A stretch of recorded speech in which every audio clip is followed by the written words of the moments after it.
د مینا او دوکا لنډې کیسې ډیرو قدرمنو اوریدونکو سلامونه، نیکې هیلې او احترامات مې ومنئ. قدرمنو اوریدونکو، د مینا او دوکې لنډې کیسې دوهمې او خوندورې برخې ته مو زه سمیع الله ایوبي هرکلی کوم.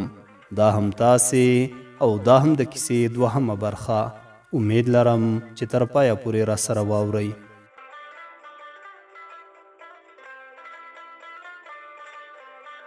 ما ډېرې بهانې وکړې. اول خو روژه د ټول آیسکریم خانې او هوټلونه بند دي، بل بغیر له هغې کرنتین دی. خو هغه راته وویل چې نه، هر څومره بهانې وکړې نه کیږي. هغه اوس ما ته دومره ګران شو چې خبرې ورسره ونه کړم ورځ نه تیریږي. او چې کوم یې همدا یوه خبره ده چې د اختر په درېیمه ورځ به ما او تا سره ګورو. له ډېر سوچ کولو وروسته مې له ورېندارې سره دا خبره شریکه کړه. ورته ومې ویل چې وایي چې څنګه مې ولیدې په سبا درته مرکه درلیږم. ورېندارې مې وویل دا خو دومره سخته نه ده، څومره چې ته خفه یې ورته. هغه ته ووایه چې د اختر په درېیمه خو نه کیږي، چې هر وخت کرنتین خلاص شو راشه وي آیسکریم خانې کې به سره وګورو. دا خو دومره مشکله نه ده. خوشحاله شوم. د ورېندارې نه مې مننه وکړه او زر مې زنګ ورته ووهلو چې زیری پرې وکړم. زنګ مې ورته ووهلو، د سلام نه وروسته مې ورته ټوله خبره وکړه. هغه راته ویل بیخي سمه ده. مینه مو ورځ تر بلې ډېرېده. د روژې په آخر ماښام کې مې ورته وویل چې زما او ستا اول اختر دی، نو د ټولو نه اول به ما سره د اختر مبارکي کوي. هغه راته ویل سمه ده. شپه تېره شوه، سهار چې د لمانځه ته ویښه شومه نو ټلیفون مې وکتل، ګورم چې میسج راغلی و. زر مې خلاص کړو، لیکلی و: سلام جانې من، خدای دې وکړي چې روغه جوړه به وي. زما له طرفه د اختر تا او ستا قدرمنې کورنۍ ته ډیر ډیر مبارک وي. په میسج مې ځکه مبارکي درکړه چې تا ویلي اول به ما سره مبارکي کوي، داسې نه چې راپاڅې او ما بل چا سره کړي وي. بیا به مې تا سره وعده ماته شوي وي. د خوشحالۍ نه مې په زړه لاسونه کېښودل، اوښکې مې سترګو کې ډنډ شوې. یا الله شکر چې زه داسې چا سره مخ شوم چې زما کورنۍ ته احترام لري. جګه شوم، لمونځ مې وکړو، ورځ مې په خوشحالۍ سره پیل کړه. کله چې د کور کارونه خلاص شو، د اختر جامې مې واغوستلې، ځان مې تیار کړو، زنګ مې ورته ووهلو، خبرې مې وکړې او مننه مې ډېره وکړه چې زه دې په یاد ومه. په خندا یې وویل ته خو زما زړه یې، زړه کله د چا له یاده وځي. بیا یې وویل چې کوشش وکړه چې سره وګورو، نور مې زړه درپسې خفه دی. ما ورته ویل سمه ده. شپې او ورځې تېرېدې. د اختر نه 15مه ورځ وه چې د کابل په کارتینو مارکیټ یوې آیسکریم خانې کې مو سره ولیدل. یو ګیلاس جوس مو وڅکو، کیسې مې کولې چې جیب ته یې لاس کړو. کارت یې راته راواخیستو، ما ته یې ونیوه چې نوم مې وګوره عادل نه دی. زه ډارېږم چې دواړه د یوې ولسوالۍ یو، داسې نه چې څوک بلد وي او بیا یې بل جیب ته لاس کړو. یو دستبند او 2 ساعتونه یې راکړل چې یو ستا او بل دې د ورېندارې. ډېره خوشحاله شومه، سترګې مې ورېندارې ته جګې شوې. ما هم له دستکاون نه دسمال راواخیستو چې په خپل لاس مې جوړ کړی ور مې کړو. خپل نوم یې عادل نه و، دروغ یې راته ویلي و، خو دلته به همدا عادل ښه وي. له آیسکریم خانې راووتلو. هغه راته ویل چیرته ځئ؟ ما ورته ویل کور ته. هغه راته ویل ښه راځئ، موټر کې به یو ځای لاړ شو، تاسو به کته شئ، ما به هډې ته ورسوي. ما ورته ویل سمه ده. ټکسي ته مو لاس ورکړو چې ودرېده، نو دستي عادل موټر ته وختلو او شا سیټ کې کېناستو. زه ولاړه ومه چې دا ولې شاته وختلو، باید مخکې ناست وی، ځکه شاته به موږ کینو. چې د ورېندارې مې پام شو، ما ته وویل زه ور وخېږه چې څوک پوه نه شي چې پردی سړی دی. موټر ته وختلم، په نازړه یې خوا کې کېناستم. ورېندار را سره وه، خو زموږ ځای نږدې و، زر را ورسېدو. ما ویل موږ ښکته کېږو. هغه راته وویل همدا ځای دی. اوف څومره زر ورسېدو. ما ورته ویل په مخه دې ښه شه. هغه راته ویل نه، لږ در سره ځمه چې کور دې ووینم، بیا خو مرکه درته رالیږم. لږ مخکې دواخانه وه، هغې ته ننوتلو. کله چې بیرته راغلو 2 رقمه ګولۍ یې راخیستې وې. راته وویل دا مې تا ته واخیستې چې لږ ښه ډېر ډنګره یې. مننه مې وکړه. هغه راته ویل کور مو کوم ځای کې دی؟ ما ورته ویل هغه کوڅه کې. هغه راته ویل سمه ده، نور نو ځمه، د خدای په امان. ما ورته ویل ته اوس چیرته ځې؟ هغه راته ویل جلال آباد ته. ما ورته ویل زه خو ډېره خفه شومه چې ته راغلې اوس بیرته ځې، ستړی شوې.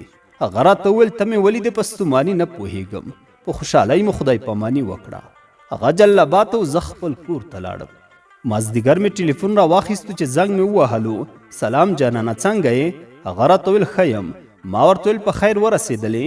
هغه راته ویل شکر. بیا مې پوښتنه وکړه زه د لکه چې خوښه نه شومه بدرنګه ومه یو میسج یا زنګ دې هم راته ونه کړو. هغه راته وویل نه لیونۍ داسې خبره نه ده ستړی ومه. ورځې تېرېدې مینه مې ورسره ډېرېده. د الله کارونه ګوره یوه میاشت وروسته مې پلارجان مریض شو. جلاباد کې د کورونا شفاخانه وه. کور کې ټولو ویل چې هغې ته یې بیایو. زه ورسره لاړمه. په ټوله لاره مې وژړل. کله چې شفاخانې ته ورسېدو ډاکټران ټول راټول شول. د پلارجان معاینات یې وکړل. ویل یې ښه دی انشاءالله. زما هم زړه ښه شو. عادل ته مې زنګ وهلو چې ورته ووایم چې زه جلاباد کې یمه. ټلیفون یې خاموش و. میسج مې ورته وکړ سلام جانانه زه راغلی یم جلاباد ته د تورخم اډې سره کورونا شفاخانه کې یمه. پلارجان مې مریض دی دعا کوه. د الله رضا وه د شپې ناوخته مې پلارجان په حق ورسېدو. سهار وختي مې د کاکا د زوی کور کې ټول د کورنۍ خلک د کابل نه راغلل. ژړا او چیغې مې وهلې چې زنګ راته راغی. جګ مې نه کړو سر په سر یې زنګونه ووهل. ما نه وکې کوو. موټر کې ناسته ومه چې بیا یې زنګ راغلو. اوکې مې کړې چیغې مې وکړې. پلارجان مې مړ شو. هغه راته ویل اوس چېرته یې؟ ما ورته ویل په دوسراکه کې جنازه کوي نور ځو خو ګیاڼیو ته. هغه راته ویل سمه ده زه ځان جنازې ته درسومه.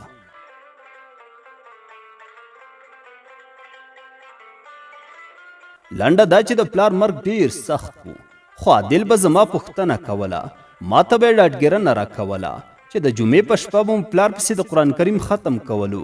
نو راته ویل به یې ما ته یې ووایه چې کومه سپاره ته وایې چې هغه زه ووایم. ته خفه یې سر به دې درد کوي. نو ما به د الله شکر ادا کولو چې زه داسې چا سره مخ شوم چې زه ورته دومره ارزښت لرم. وخت و تېرېدو. یوه ورځ مې میسج ورته وکړو سلام جانانه دستي زنګ راغلو. اوکې مې کړو. بیا مې وویل سلام جانانه له هغې خوا یو غټ ښځینه غږ راغلو د پلار سر دی. په ورختایي مې ټلیفون قطع کړو. زړه مې لړزېدو په ژړا مې شروع وکړه. زه دومره بده لور یمه چې د پلار څلوېښتمه مې پوره نه ده ما خپل پلار په چا یاد کړو. شماره مې بلاک کړه. ټوله ورځ مې وژړل. زنګونه یې ډېر ووهل. یوه جمعه وروسته مې د بلاک نه وویسته چې زنګ یې راغلو ډېرې زارۍ یې وکړې. ویل یې زه درنه بخښنه غواړم. ما ورته ویل دومره ووایه هغه څوک وه. په عاجزۍ یې وویل د کور نه یې زنګ وهلی و. هغه زما ښځه وه. په چیغو او ژړا مې وویل تا خو ویل ښځه نه لرمه ولې دې ما سره داسې وکړل؟ هغه راته ویل ما غوښتل درته ووایم خو هغه زه چې درغلی وم په هغې ورځ تا سره ورېندار وه. ما ویل که ووایم اوس به رانه لاړه شي. داسې ځای کې مې درته ویل چې زه در سره ومه یوازې. بیا هم بخښنه غواړم. زما ښځه ډېره جنګیرکه ده. زه بله ښځه کوم. غواړم چې په خپله خوښه یې وکړم. ډېرې شمارې مې له ځانه ووهلې. اخر تا سره مخ شوم. اوس مې ته خوښه شوې یې. زما د قسم په الله وي چې زه تا سره واده کوم. نوره ستا خوښه چې ته اوس ما د ښځې په سر پرېږدې او که نه. ما ورته ویل زه دومره ظالمه نه یمه چې د بلې ښځې ژوند خراب کړم خپل جوړ کړم. زما ورور یې نور ما ته زنګ مه وهه. هغه راته ویل تا خو ما سره مینه وکنه. ما ورته ویل هغه تا ما ته دروغ ویلي. اوس خو پوهه شم چې ښځه لرې چې مړه شمه نوره در سره مینه نه کوم. کاشکې مې همغه وخت هر څه پریښي وای. ډېرې خبرې او زارۍ یې وکړې. ستا په سر مې دومره جنګ وکړو ومې وهله. د اختر مبارکي مې ورسره ونه کړه. دا نو لوی اختر و. په همغه ورځ مې ډېر زنګونه ووهل چې ستا نه به بخښنه وغواړي خو تا بلاک کړم. نو څنګه مې کړي وای؟ ما ورته ویل زه د هغې په وهلو نه خوشحاله کېږم. ولې دې ما سره داسې وکړل؟ دومره دروغ ولې وایې؟ هغه راته وویل اوس خو مې رښتیا وویل ښځه لرم. یوه لور مې مړه شوې یو زوی مې دی خو تا سره مینه لرم. ما په ژړا وویل زه هم تا سره ډېره مینه لرم خو څنګه وکړم؟ خپل وجدان اجازه نه راکوي چې ستا ښځه خفه کړم. په هغې مې زړه درد کوي. ویل په ما د زړه درد نه کوي چې زما د زړه نه خوښېږي. آخر یې په خوله کړم. زما پاک زړه و. ما ورته ویل سمه ده. بیا مې د تیر په رقم خبرې ورسره کولې. جمعه کې یو ور به یې ښځې راته زنګ وهلو. کنځل به یې کول. بیا به ده په خوله کولم. وخت تېرېدو عادل د هلمند په ولایت کې په یوه کلینیک کې کار پیل کړو. هلته ټلیفون کار نه کوو. دې وخت کې به ما په واټساپ پر سره میسج کولو. کلینیک کې وایفای وه. یوه ورځ یې ښځه را سره مخ شوه. ډېرې بدې خبرې راته وکړې او بلاک یې کړم. ټوله ورځ به مې ژړل. زاړه میسجونه به مې اورېدل او خدای ته به مې زارۍ کولې چې زما عادل راته پیدا کړي.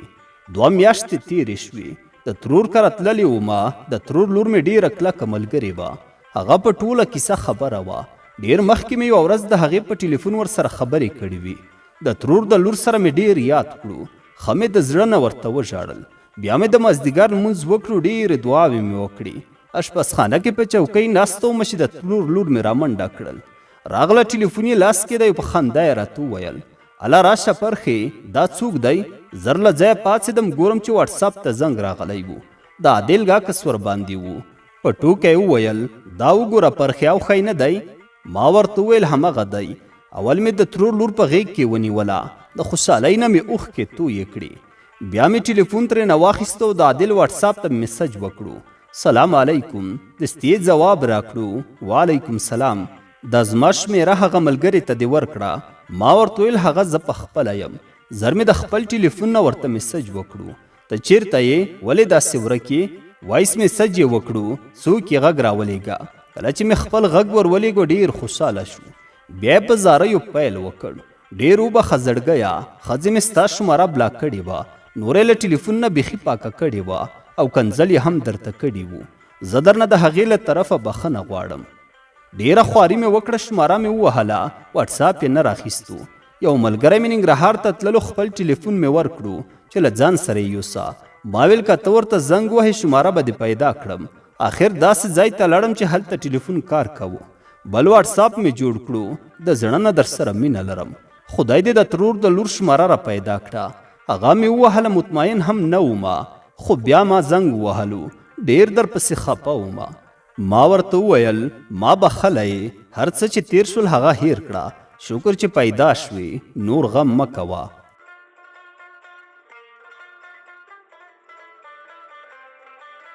ډېرې خبرې مو سره وکړې. ټوله شپه له خوشحالۍ نه خوب نه راتلو.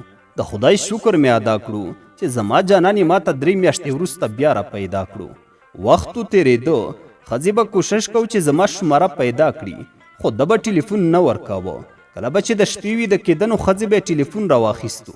هره شماره به یې چک کوله. میسج به یې ورته کولو تر څو ما پیدا کړي. آخر بیا زما شمېره پیدا کړه. زنګ به یې راته ویلو. بدې خبرې به یې راته کولې. یوه ورځ یې ملګري راته میسج وکړو چې زه ډاکټر روښان یم. د عادل ملګری یم. عادل راته ویل چې دلته هلمند کې پروت یې. مسافر یې ښځه دې نشته. دا شماره واخله پرخې سره خپل سات تېروه.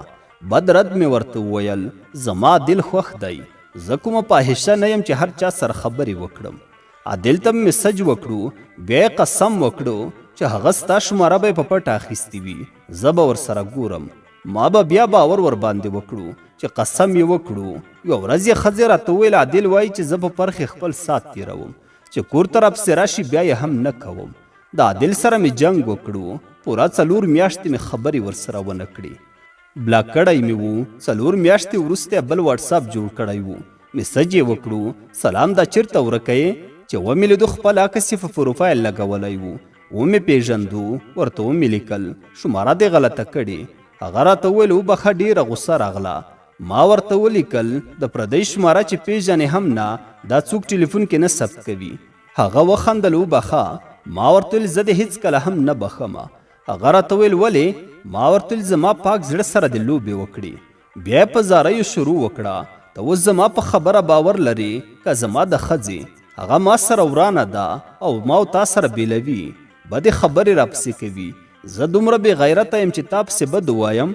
ته په ما ډېره ګرانه یې. هر وخت ستا صفت کوم چې ډېره هوښیاره ده. هغې د قصده داسې وکړل چې ما او تا سره خفه کړي. قسم درته کوم که مې داسې ویلې وي. زه در پسې خفه یم. هر وخت به چې چا ویل زړه دې درد کوي ما به خندل چې د زړه درد سره کم وي. خو اوس مې ولیدل چې د 4 میاشتې ته ما سره نه وي. ته د بل خبرې منې زما نه. زه تا سره د زړه نه مینه لرم. زه تا نشم هیرولی څنګه وکړم. نو ما بیا ورته په ژړا شروع وکړه چې زه هم در سره مینه لرم او ډېره در پسې خفه ومه. زړه مې درنه نه صبرېږي. بیا مو جوړه سره وکړه. پوره 1 کال مو منځ کې هېڅ جنجال را نغلو. شماره مې بدله کړې وه. ښځې هم نه پېژندله. د سړي په نوم یې ثبت کړې وه. هر وخت به چې هغه میسج وکړو ما ورته جواب ورکولو چې ښځه یې پوهه نه شي. دا وخت نو زما د عادل د مینې 4 کاله هم پوره شوي وو. دې 4 کلونو کې به ماته هر چا زنګ وهلو ځکه چې زما شماره به ورکول کېده یوازې یو ورور یې و چې کله ما وپېژندو نو هغه راته ویل چې ته زما خور یې هر وخت چې مشکل کې وي ماته میسج کوه زه دې په خدمت کې یم ځکه هغه ته زه معلومه شوې ومه چې د ورور سره یې له زړه نه مینه لرم نور یې ملګري که د هلمند و که د ننګرهار او که خپلوان به یې وو ټولو به ماته زنګونه وهل ما به هم بلاک کړل چې کله به مې عادل ته وویل هغه به اسانه خبره وکړه چې زما د ټلیفون یې ستا شماره پټه کړې ده ما به هم منله 5 کال چې یو بېغیرته ملګری یې وو او د ورور اوښی هم کېدو ډېر یې وژړولم 3 شمارې مې بلاک کړې وې د 4مې نه یې وایس میسج وکړو چې بلاک مې نه کړې زه تا پیژنم چې څنګه جینۍ یې په ما دومره ځان جګ مه ګڼه چې بیا دې شرمومه زر کوه خپل عکس راولېږه ما به زارۍ کولې چې زه تا ته چا بده معرفي کړې یم قسم درته کوم چې زه دغسې څوک نه یم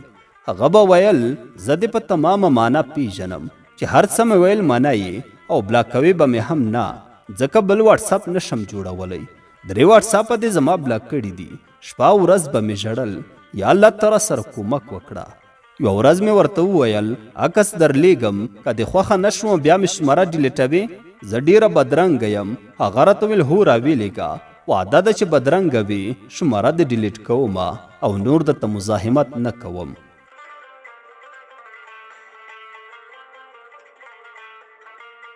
د مینا او دوکا لنډې کیسې ډېرو قدرمنو اوریدونکو دا وه د کیسې 2مه برخه امید لرم چې د خوښې وړ به مو ګرځېدلې وي تر بلې یعنې راتلونکې برخې پورې مو په لوی څښتن تعالی سپارم ښاد و آباد اوسئ